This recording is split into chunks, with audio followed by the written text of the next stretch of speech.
నమస్కారం వార్తలకు స్వాగతం. ముందుగా ముఖ్యాంశాలు. CM Chandrababu Naidu press meet, పలు అంశాలపై వివరణ.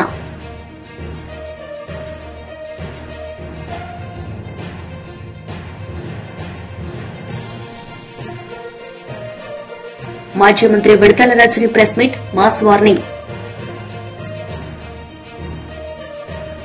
సీఎం చంద్రబాబు నాయుడు మీడియా సమావేశం నిర్వహించారు. ఈ సందర్భంగా పలు అంశాలపై ఆయన మాట్లాడారు. ఎందుకు నేను ఈ మాట చెప్తున్నానంటే, ఈరోజు గెలుపు అనేది ఒక బీజేపీకో ఒక ఢిల్లీలో ఉండే ప్రజలకే కాదు, భారతదేశంలో ఉండే ప్రజలందరికీ ఆత్మ గౌరవానికి సంబంధించిన విషయం. ఈరోజు ఎక్కడికి పోయినా ప్రపంచంలో మీది ఏ దేశం అంటే భారతదేశం చెప్తాం, మీ రాజధాని ఏదంటే ఢిల్లీ అని చెప్పుకుని గర్వంగా చెప్పుకుంటాం. మనం అందరం కూడా మనకు మంచి భవిష్యత్తు ఉండాలి, ఎక్కువ అవకాశాలు ఎక్కడ ఉంటాయనుకుంటే మన రాజధాని పోవాలనుకుంటాం. అది రాష్ట్ర రాజధాని కానీ దేశ రాజధాని కానీ. యాస్పిరేషన్స్ని ఫుల్ఫిల్ చేసే ప్లేస్గా ఉండాలి. అలాంటి రాజధాని ఇటీవల కాలంలో ఒక వెదర్ పొల్యూషన్, ఒక పొలిటికల్ పొల్యూషన్, ఈ రెండు పొల్యూషన్స్ కలిపి ఢిల్లీకి పోవడం మానేసి ఢిల్లీ నుంచి వేరే ప్రాంతాలకు వెళ్ళిపోయే పరిస్థితికి వచ్చారు. ఒకప్పుడు బీహార్ నుంచి ఒక ట్రైన్ ఎవ్రీడే లేబర్ అంతా కూడా అక్కడ పోయి పని చేసుకుని మళ్ళా ఈవినింగ్ ఢిల్లీ నుంచి బీహార్కి వెళ్ళేవాడు. ఇప్పుడు బీహార్ నుంచి ఢిల్లీకి రావడంలా పరిపాలన అంటే ఎట్లుంటుందంటే, ఒక్కొక్కసారి పరిస్థితులన్నీ కూడా తారుమారయ్యే పరిస్థితులు వస్తుంది. దానికి ఉదాహరణ ఢిల్లీ. అయితే ఇక్కడ ఏ మోడల్ వర్కౌట్ అవుతుంది భారతదేశంలో అనుకుంటే, ప్రపంచంలో ఎక్కడ కానీ భారతదేశంలో కానీ పీపుల్స్ ఫస్ట్, పీపుల్ ఫస్ట్, ఒక సస్టైనబుల్ మోడల్ క్రియేట్ చేయాల్సిన అవసరం ఉంది.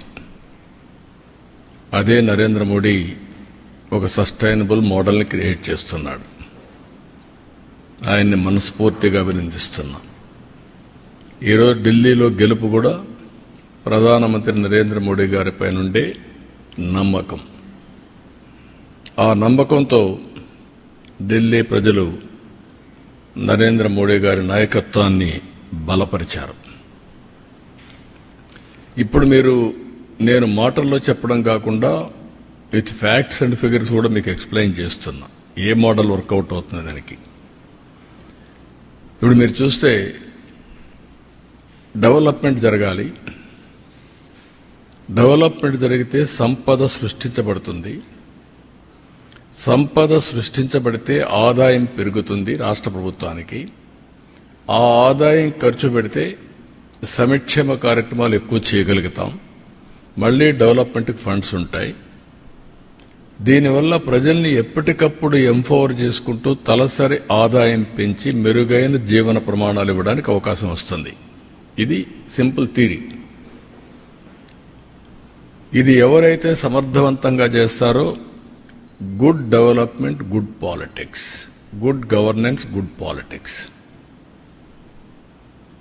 ఒక సుపరిపాలన ఇవ్వగలిగితే అది మంచి రాజకీయాలకు కూడా నాంది పలుకుతుంది. భారతదేశంలో 34 years ఆర్థిక సంస్కరణలు ప్రారంభించి, అంత మునుపు మనకు ఢిల్లీ రాజధాని బ్రిటిష్ పాలన, 3 ప్రెసిడెన్సీస్, మెడ్రాస్, కలకత్తా, ముంబై, ఈ ప్రెసిడెన్సీస్ అన్నీ ఉండేటివి. మెడ్రాస్ ప్రెసిడెన్సీ అని ఇవన్నీ ఉండేటివి. అవి మెగా సిటీస్ మనకు. అయితే ఇంకో కొన్ని హైదరాబాద్ లాంటివి, నిజాం లోకల్గా ఉండే ఇవన్నీ ఉన్నాయి. అలాంటి కొన్ని ప్రాంతాలు ఉన్నాయి. ఓవరాల్గా ఆ సినారియో అది. 91లో ఆర్థిక సంస్కరణలు వచ్చాయి. 91 నేను ఎప్పుడు కంపేర్ చేస్తాను, బిఫోర్ 91, ఆఫ్టర్ 91. ప్రీ 91 అనేది ఆర్థిక సంస్కరణలు రాని నేపథ్యంలో కాంగ్రెస్ పార్టీ మొనోపలి, ఒకే పార్టీ, సుస్థిరమైన ప్రభుత్వం, స్ట్రాంగ్ ప్రభుత్వం. ప్రపంచమంతా కూడా ఎగతాళి చేసే రోజులవి. హిందూ గ్రోత్ రేట్ మీకు 2% వస్తుంది, 1% వస్తుంది, మీకు అభివృద్ధి చేత కాదు అని ఎగతాళి చేసే రోజులు. అక్కడి నుంచి రిఫార్మ్స్ వచ్చాయి. మాజీ మంత్రి కేటీఆర్ మీడియా సమావేశం నిర్వహించారు. ఈ సందర్భంగా ఆయన మాట్లాడారు. ఓట్లు 300-400 ఉంటాయేమో. అంబేద్కర్ బొమ్మ పెట్టిర్రు, మమ్మల్ని పిలిచిర్రు. పోయి మేము దండం పెట్టుకుని విగ్రహావిష్కరణ చేసి నేను, సవితక్క, ఇగో ఆనంద్ భాయ్ అందరం పోయినాం, మహేష్ రెడ్డి అన్న అందరం పోయినాం.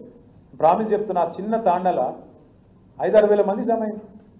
ఈడికెళ్ళాడి ఊరేగింపు, హంగామా, అది ఎలక్షన్ ప్రచారంలో ఇక్కడ ఉండే. నాకైతే నేను పరిచయాన్ని ఏంది ఇదంతా అంటే, మరి గట్లున్నది, ఇవాళ ఏం చేయమంటావు? కాంగ్రెస్ మీద కోపం కత్తున్నది, మన మీద ప్రేమ కత్తుంది. అయ్యో పొరపాటు అయిపోయింది, పోతే మా ఎమ్మెల్యే పోతారు అనుకున్నాం, కానీ కేసీఆర్ పోతారు అనుకోలేదు. అంతేనా? బాబా ఏమున్నారా? దీనికి కూడా సపోర్ట్ కొట్టినట్టు నాకు అర్థమైంది.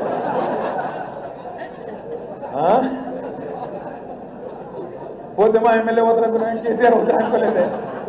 మరి మీ ఎమ్మెల్యేలందరూ వెళ్ళి కేసీఆర్ ఎట్లుంటే నాకు అర్థం కాదు.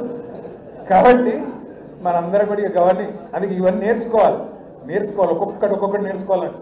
మా ఎమ్మెల్యే పోతే కేసీఆర్ కూడా పోతాడు, ఎమ్మెల్యేలు ఉంటేనే కేసీఆర్ ముఖ్యమంత్రి అవుతాడని ఎరుక కావాలి మనకు కూడా. రెండవది ఏమనుకున్నాం పార్లమెంట్ ఎలక్షన్లో, ఈ ఎలక్షన్ మనది కాదు, అది వాళ్ళిద్దరి మధ్య నడుతుంది అనుకుని మనోళ్ళు కూడా కొంతమంది అటు ఇటు అయింది. ఏమైంది మరి? ఇవాళ 8 మంది వాళ్ళు, 8 మంది వీళ్ళు. చిన్నప్పుడు మనకు స్కూల్లో లెక్కలు చెప్తారు, 8 + 8 ఎంత? 16. కానీ ఇలా తెలంగాణలో 8 మంది కాంగ్రెస్ ఎంపీలు ఉన్నారు, 8 మంది బీజేపీ ఎంపీలు ఉన్నారు. తెలంగాణకు తెచ్చింది ఎంత? అందుకే 8 + 8 ఎంత? గుండు 0. మొన్నటిదాకా ఎగిరింటిగా రేవంత్ రెడ్డి గుండు 0 అని. ఇప్పుడు ఢిల్లీలో కాంగ్రెస్కి వచ్చింది ఎంత? అందుకే ఎగిరద్దు. పెద్దలు ఏమంటారంటే, విజయం వచ్చినప్పుడు పొంగిపోవద్దు, అపజయం వచ్చినప్పుడు కుంగిపోవద్దు. అందుకే మనం ఓడిపోయినంత మాత్రాన బేజారు కావద్దు, గెలిచినామని చెప్పి నీళ్ళు కాదు. గెలిచినాక మమ్మల్ని మించినోడు ఓడలేడు, నేను 30 మార్కాన్ 32 మార్కాన్ నడవదు.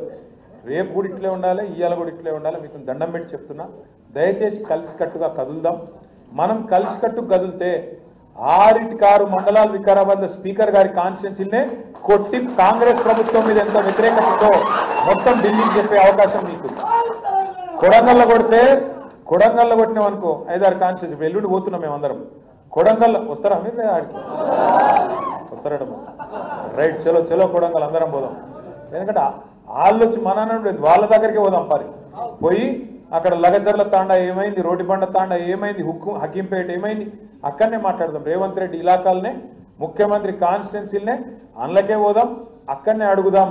మరి ప్రజలు ఎవరికి ఓటేయాలనో వాళ్ళనే చెప్పమందాం. మిమ్మల్ని కూడా నేను కోరేది అంటే 6 మండలాలు ఉన్నాయి, ఒక మున్సిపాలిటీ. మీరు దయచేసి ఇంట గెలిచి రచ్చ గెలవాలి. మీ నాయకుడు, మీ ఇన్ఛార్జి జిల్లా పార్టీ ప్రెసిడెంట్, ఆయన తాండూరు తిరగాలి, పరిగి తిరగాలి, అక్కడ తిరగాలి, ఇక్కడ తిరగాలి. కానీ మీరు ఎక్కడోళ్ళు అక్కడ. మీరు కనుక మండలాల వారీగా సమన్వయంతో పనిచేస్తే రేపు ఎంపీటీసీలు, సర్పంచులు, జెడ్పీటీసీలు, రేపు మనోడే జిల్లా పరిషత్ చైర్మన్ అయిన అనుకో, మళ్ళీ వికారాబాద్ జిల్లా పరిషత్ మీద మన జెండా ఎగిరింది అనుకో, తప్పకుండా రేవంత్ రెడ్డి ప్రభుత్వానికి స్పీకర్ గారికి చెక్ పెట్టినట్టు అవుతుందా కాదా? ఒక గది మన లక్ష్యం కావాలి.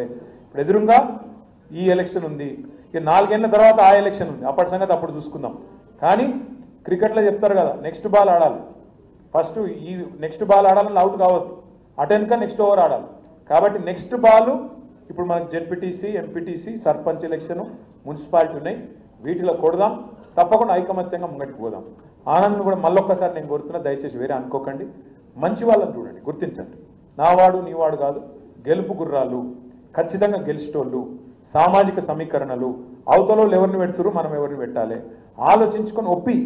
ఎవరైనా నారాయణ అనుకో, 10 మందిని కూర్చోబెట్టి 10 మంది టికెట్ పెడితే ఒప్పించి అన్న నీకు ఇంకో పోస్ట్ ఇస్తా, రేపు గవర్నమెంట్ వచ్చినాక నామినేటెడ్ ఇస్తా, లేదా పార్టీ పదవి ఇస్తా అని చెప్పి మెప్పించుకొని సీనియర్లను కూడా ముంగట కూర్చోబెట్టుకొని విశేషమైన అనుభవంగా. బీజేపీ నేతలు రోడ్ షో నిర్వహించారు. ఈ సందర్భంగా వారు ప్రసంగించారు. సంవత్సరానికి 80,000 రూపాయల బెనిఫిట్. అదేవిధంగా ఇంకొక వైపు తెలంగాణలో కాంగ్రెస్ ప్రభుత్వ వైఫల్యాలు, టీచర్లకు కానీ ఇతర జాబ్ హోల్డర్స్ కానీ వారికి అనేక రకాలైన డిఎల్ కానీ వాళ్ళ రిటైర్మెంట్ తర్వాత వారి డబ్బులు వాళ్ళు రావడానికి ఎంత కోసపడుతుందో ఇలా ప్రజలందరూ కూడా చూస్తా ఉన్నారు.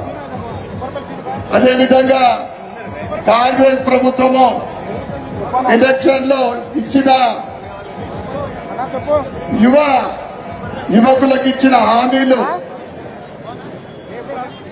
ఇవన్నీ కూడా మర్చిపోయి ఈరోజు కేవలము 6 గ్యారెంటీలకు దిక్కు లేదు, 5 డిక్లరేషన్లకు దిక్కు లేని కాంగ్రెస్ ప్రభుత్వం మీద ప్రజలందరూ కూడా కాంగ్రెస్ అంటే తిరుగుబాటు చేస్తా ఉన్నారు. తప్పకుండా గ్రాడ్యుయేట్ ఎంఏ అభ్యర్థి అంజిరెడ్డి గారికి మరియు టీచర్ ఎమ్మెల్యే మన కొమరన్న గారికి వారికి మీ అమూల్యమైన ఓటు గెలిపించవలసిందిగా మీ అందరికి కోరుకుంటూ నాకు ఈ అవకాశం పెద్దలందరూ కూడా ధన్యవాదాలు చెప్పుకుంటున్నాను. భారత్ మాతాకి. పెద్దలు మన మాజీ ముఖ్యమంత్రిని ఓడించినటువంటి కామారెడ్డి శాసనసభ్యులు తాటిపల్లి వెంకటరమణారెడ్డి గారిని మాట్లాడాల్సిందిగా కోరుతున్నాం. భారత్ మాతాకి, భారత్ మాతాకి. ఈరోజు ఈ కార్యక్రమానికి విచ్చేసిన పార్టీకి పునాదులైనటువంటి కార్యకర్తలందరికీ కూడా నా హృదయపూర్వక ధన్యవాదాలు తెలియజేస్తున్నాను. మీరు మీ కష్టం వల్లనే ఇవాళ 8 మంది ఎంపీలు 8 మంది ఎమ్మెల్యేలు గెలిచారు. అది కార్యకర్తల కష్టం. ఇన్ని సంవత్సరాల మీ శ్రమకు, రాబోయే ఈ 4 సంవత్సరాల శ్రమకు రానున్న కాలంలో భారతీయ జనతా పార్టీ రాష్ట్రంలో ప్రభుత్వాన్ని ఏర్పాటు చేస్తుంది. కాబట్టి ఇప్పటి నుండే మనం చురుకుగా పనిచేయాల్సిన అవసరం ఉంది. ఈ రోజు పట్టభద్రుల ఎమ్మెల్సీకి అభ్యర్థుడైనటువంటి అంజిరెడ్డి అన్న గారు కానీ, అలాగే టీచర్ ఎమ్మెల్సీకి అభ్యర్థి అయినటువంటి కొమరన్న గారు కానీ, వీరిద్దరికి కూడా మేధావులు, చదువుకున్న వాళ్ళు, ఉద్యోగస్తులు, అలాగే ఉపాధ్యాయులు అందరూ కూడా ఓటేసి మొదటి ప్రాధాన్యత ఓటేసి గెలిపించాలని కోరుకుంటున్నాం. ఈ రోజు కేంద్ర ప్రభుత్వం చేసినటువంటి ఇన్కమ్ ట్యాక్స్ తగ్గింపు వల్ల ప్రతి ఒక్క ఉద్యోగస్తునికి కనీసం 5 లక్షల రూపాయల ఇన్కమ్ ట్యాక్స్ మిగిలిపోయే పరిస్థితి వచ్చింది. మొన్నటి బడ్జెట్ లో మనకు చేసినటువంటి సాయాన్ని ఈ తెలంగాణ ఉద్యోగస్తులు అందరూ కూడా గుర్తుంచుకుంటారు. అలాగే కాంగ్రెస్ ప్రభుత్వం నిర్వాహకం మీ అందరికీ తెలుసు. ముఖ్యమంత్రి చేస్తున్నటువంటి పనులు కూడా తెలుసు. పాత అయినా అట్లున్నాడంటే కొత్త అయినా ఇట్లున్నాడు. పాత అయినకేమో అలువు గాని అన్ని హామీలు ఇచ్చి ఫెయిల్ అయితే, కొత్త అయినా దానికి డబల్ హామీలు ఇచ్చి కనీసం రైతులకు రుణమాఫీ చేయలేదు, రైతు భరోసా ఇవ్వలేదు, అమ్మాయిలకు 12,000 రూపాయలు, అలాగే స్కూటీలు, అలాగే ఉద్యోగాలు, ఇలాంటివి ఏవి కూడా ఇవ్వని పరిస్థితి ఉంది అనేది ఒకసారి ఆలోచించాల. కనీసం ముఖ్యమంత్రినే ఆలోచన కూడా లేకుండా ఇవాళ ఆయన మాట్లాడుతున్న చిల్లర మల్లర మాటల్ని ప్రభుత్వం. మాజీ మంత్రి విడుదల రజని మీడియా సమావేశం నిర్వహించారు. ఈ సందర్భంగా ఆమె ఎమ్మెల్యే ప్రత్తిపాటి పుల్లారావుపై మండిపడ్డారు. మీద నాతో సహా ఇక్కడ కేసు కట్టారు. ఇక్కడంట వైఎస్ఆర్ కాంగ్రెస్ పార్టీకి సంబంధించినటువంటి నాయకులు, కార్యకర్తలు బయటికి రావద్దు, యాక్టివిటీస్ చెయ్యొద్దు, ఎక్కడ కూడా గొంతెత్తి మాట్లాడొద్దు, ఎవ్వరూ కదలాడకూడదంట. ప్రతి గ్రామం నుంచి ఈ రోజున పోలీస్ స్టేషన్లో కేసులు పెట్టడం, పోలీస్ స్టేషన్లకు పిలిపించడము, హరాస్ చేయడము, తిట్టడము, కొట్టడము, కేసులు పెట్టడము, అరెస్టులు చేయడము, జైళ్లకు తీసుకువెళ్లడము, ఈ విధమైనటువంటి అరాచక పాలన చిలుకలూరుపేట నియోజకవర్గంలో నడుస్తోంది. ఇదట్లా ఉంటే ఇక్కడున్న చాలా మందికి తెలుసు. మా మామగారు 80 సంవత్సరాల వయసు కన్నా పెద్దోడండి. ఆ వయసులో ఉన్నటువంటి పెద్ద మనిషి మీద కూడా కేసు కట్టించాడు ఈ ఎమ్మెల్యే పుల్లారావు. నా మరిది ఫారిన్ సిటిజన్, ఫారిన్ లో వ్యాపారాలు చేసుకుంటే నా మరిది మీద కేసు కట్టించాడు ఈ ఎమ్మెల్యే పుల్లారావు. నాకే నా కుటుంబం ఉంది. మీకు లేదా కుటుంబం? ఎన్ని రోజులు సాగుద్ది అనుకుంటున్నారు ఇట్లా? ఎన్ని రోజులు నడుస్తుంది అనుకుంటున్నారు ఇట్లా? నేను ఇక్కడ మీకు ఒక్కటే చెప్పాలనుకుంటున్నా. ఈరోజు నా కుటుంబాన్ని, మా వైఎస్ఆర్ కాంగ్రెస్ పార్టీ నాయకుల్ని, కార్యకర్తల్ని మీరు ఇబ్బంది పెడతా ఉన్నారు. పుల్లారావు గారు, మీకంటూ ఓ రోజు వస్తుంది, గుర్తుపెట్టుకోండి. ఇంకోసారి చెప్తున్నా, మా కుటుంబం జోలికి వస్తున్నారు కదా, మాది పురుషోత్తపట్నం, గుర్తుపెట్టుకోండి, ఊహించుకోండి ఒకసారి. నేను ఇక్కడ మీ మీద గెలిచి మిమ్మల్ని ఇంట్లో కూర్చోబెట్టాను. ఇక్కడ 5 ఏళ్లు నేను పనిచేశా, నేను ఎమ్మెల్యేగా చేశా, నేను మంత్రిగా పనిచేశా. కానీ ఎక్కడా కూడా ఇలాంటి వాతావరణాన్ని క్రియేట్ చేయాల, ఇలాంటి అరాచక పాలనకు మేము ప్రోత్సహించలా. ఎక్కడా కూడా ఏదన్నా కూడా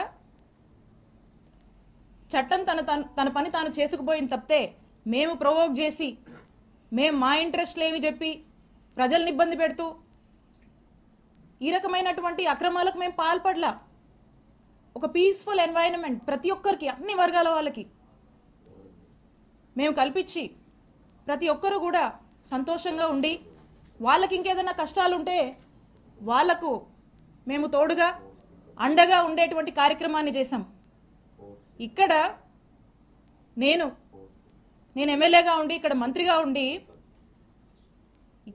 ఇక్కడున్నటువంటి ప్రజలకు కొన్ని వేల కోట్లతో గవర్నమెంట్ హాస్పిటల్ నిర్మాణం చేస్తే, ఈ రోజున మన చుట్టుపక్కల ఉన్నటువంటి నియర్ బై ఉన్నటువంటి జిల్లాల్లో వాళ్ళు కూడా, మనకి ఇటు ఉన్నటువంటి ఊర్లలో అందరూ కూడా చక్కగా వచ్చి ఈరోజు వేల సంఖ్యలో చక్కటి వైద్య సేవలు పొందుతున్నారు.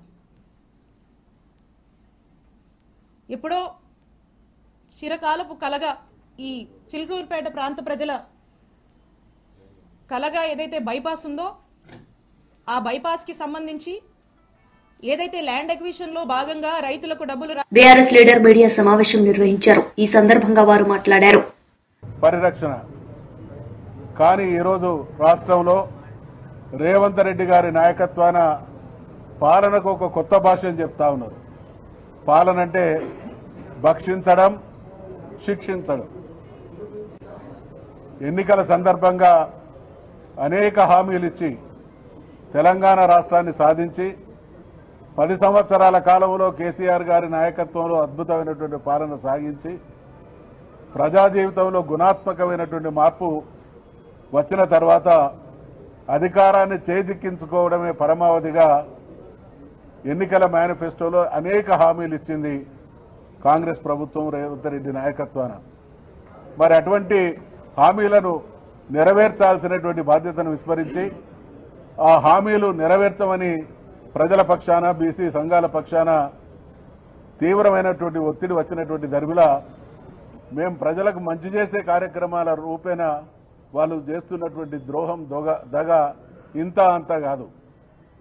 ప్రధానంగా ఈరోజు మేము సిఎస్ గారిని కలిసి వారి దృష్టికి తీసుకొచ్చినటువంటి అంశాలు 2. ఒకటి, 42% రిజర్వేషన్లు బీసీలకు తీసుకొని వచ్చి ఆ రిజర్వేషన్లు చేయించి, అమలు చేయించి మాత్రమే స్థానిక సంస్థలకు ఎన్నికలు జరిపించాలి. రెండవది, కులగణన సందర్భంగా బీసీలకు జరిగినటువంటి ద్రోహాన్ని కూడా వారి దృష్టికి తీసుకురావడం జరిగింది. గతంలో జరిగినటువంటి సర్వేల సందర్భంగా వచ్చినటువంటి బీసీ జనాభాను ఈరోజు వీళ్ళు ప్రకటించినటువంటి లెక్కలను చూస్తే బీసీల గొంతు కోసేటువంటి లెక్కలు వాళ్ళు ఈరోజు మరి చట్టసభల ముందు ఉంచడం జరిగింది. ఇక రిజర్వేషన్ల విషయానికి వస్తే వాళ్ళకు అమలు చేసేటువంటి చిత్తశుద్ధి లేదు కాబట్టి మసిబూసి మారేడుగాయ చేసేటువంటి ప్రయత్నం చేస్తూ ఉన్నారు. ఇవాళ బీసీ సమాజం కోరుతున్నది మేమెంతో మాకంతా అనేటువంటి వాటా బీసీ సమాజం డిమాండ్ చేస్తూ ఉంటే కాంగ్రెస్ మాజీ మంత్రి అంబటి రాంబాబు మీడియా సమావేశం నిర్వహించారు. ఈ సందర్భంగా పలు అంశాలపై ఆయన మాట్లాడారు. 40 సంవత్సరాల అనుభవం కలిగినటువంటి నారా చంద్రబాబు నాయుడు గారు, 4వ సారి ముఖ్యమంత్రి అయినటువంటి చంద్రబాబు నాయుడు గారు స్టడీ లేకోకుండా, ఆలోచన లేకోకుండా, అధికారమే పరమావధి అని భావించి అనేకమైనటువంటి అసత్యాలను, అభూత కల్పనలను, వాగ్దానాలను, అమలు కాని అసాధ్యమైనటువంటి వాగ్దానాలను చంద్రబాబు నాయుడు గారు పుంఖాలుగా చెప్పేశాడు, అధికారంలోకి వచ్చేశాడు. జగన్మోహన్ రెడ్డి గారు నేను మనవి చేస్తున్న ఎన్నికలకు ముందు కూడా ఏ రోజున కూడా తాను చేయలేనటువంటి అంశాలను చేసేటటువంటి ప్రయత్నం చేసేటటువంటి కార్యక్రమమే చేయలేదు. మీరు గుర్తుపెట్టుకోండి. ఆయన ఏది చెప్పినా అది చేయగలుగుతామా లేదా అనే దాని మీద స్టడీ చేసి, సత్య శోధన చేసి, ఇది చేయగలుగుతామని నిర్ణయించుకున్న తర్వాత మాత్రమే దాన్ని చెప్పి అమలు చేసినటువంటి వ్యక్తి జగన్మోహన్ రెడ్డి గారిని మనవి చేస్తున్నాం. అందుకనే మేనిఫెస్టోలో ఇచ్చినటువంటి 99% వాగ్దానాలను నెరవేర్చుకొని మేము ఎన్నికల్లోకి వెళ్ళాం. అఫ్కోర్స్ ఓటమి పాలయ్యాం, అది వేరే అంశం. కానీ చంద్రబాబు నాయుడు ఇచ్చిన వాగ్దానాలండి అమలు చేస్తున్నారా? ఎందుకు వాయిదాలు వేస్తున్నారు? ఎందుకు ఎగవేస్తున్నారు? ఎన్నికలకు ముందు ఏం చెప్పారు? మేనిఫెస్టో అన్నారు, షూరిటీ అన్నారు, గ్యారంటీ అన్నారు, సూపర్ 6 అన్నారు. ఇచ్చినటువంటి వాగ్దానం నెరవేర్చకపోతే ఏంటి అని అడిగితే చొక్కా పట్టుకోండి, కాలర్ పట్టుకోండి అని అన్నారే. చూస్తున్నారు కదా మీకు సోషల్ మీడియాలో. మేము అన్నీ స్టడీ చేసాం, కాలర్ పట్టుకోండి మాది అవసరమైతే అన్నారు. ఏం పట్టుకోవాలి వాళ్ళు చెప్పమని అడుగుతున్నా. అది చెప్పిన పెద్ద మనిషిని. వాళ్ళు ఏం పట్టుకోవాలి? 8 మాసాలు అయింది, ఇచ్చిన వాగ్దానాలు నెరవేర్చలేదు, ఆరకొరగా కుంటిగా ఏదో చేస్తున్నామని ప్రచారం చేస్తున్నారు. ఇప్పుడు ఎవరు చొక్కా పట్టుకోవాలి? ఎవరి కాలర్ పట్టుకోవాలి? ఎవరి మెడ పట్టుకోవాలి? చెప్పమని నేను అడుగుతా ఉన్నా. జగన్మోహన్ రెడ్డి గారు వివరంగా, సుదీర్ఘంగా మీరు చేసేటటువంటి తప్పుడు ప్రచారాలని, మీరు బుకాయించే బుకాయింపులని వివరంగా జగన్మోహన్ రెడ్డి గారు నిన్న సుదీర్ఘంగా చెబితే ఒక్కడ సమాధానం చెప్పడు. ఊరిని చలరమరలుగా మాట్లాడే ప్రయత్నం, ఆయన మంత్రులు, నాయకులు కారు కోతలు గుయ్యటం, పిచ్చి పిచ్చిగా మాట్లాడటం, ఈ ప్రయత్నాలు చేస్తున్నారు తప్ప వాస్తవాలు చెప్పేటటువంటి ప్రయత్నం చేయటం వల్ల, జగన్మోహన్ రెడ్డి గారు అడిగినటువంటి ప్రశ్నలకు సమాధానం చెప్పడం వల్ల నేను మనవి చేస్తున్నా. జగన్మోహన్ రెడ్డి గారి ప్రభుత్వం ఓడిపోయిన తర్వాత సుమారుగా జగన్మోహన్ రెడ్డి గారు 10 నుంచి 11 సార్లు మీడియా ముందుకొచ్చి మీడియా ముఖంగా ప్రజలకి తెలియచేసేటటువంటి విషయాలను తెలియచేశారు. ప్రస్తుత ప్రభుత్వాన్ని సూటిగా కొన్ని వార్తలు ముగించే ముందు ముఖ్యాంశాలు మరోసారి. CM Chandrababu Naidu press meet, పలు అంశాలపై వివరణ.